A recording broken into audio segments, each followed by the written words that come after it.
My Leyland branches are dying after a heavy snow. What should I do to save my 20 Leylands? And this is Mike, YouTube. So they're dying after a heavy snow. We know a little bit about heavy snow, don't we? Yes, we do. Well, yeah, I'm sure it tore off some of the branches and things like. And I would just prune those.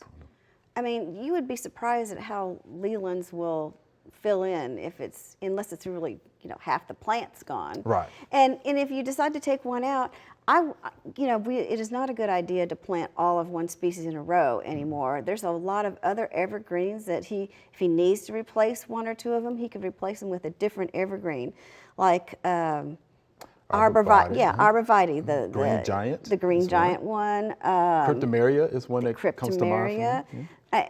And there's just so many other things. There's even nice narrow junipers out there. Okay.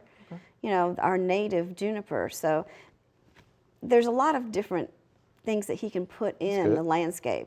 Okay. Yeah, but you're definitely going to do some pruning here. Pruning. Right. Because the thing about Leylands is this: Ceridium canker is going to get it. It's going to have dieback, and it might have needle blight. Yes. So those are major problems for Yeah. Leyland.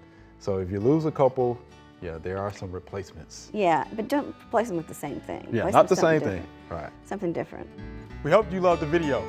We would love for you to ask more questions. Be sure to leave those questions in your comments.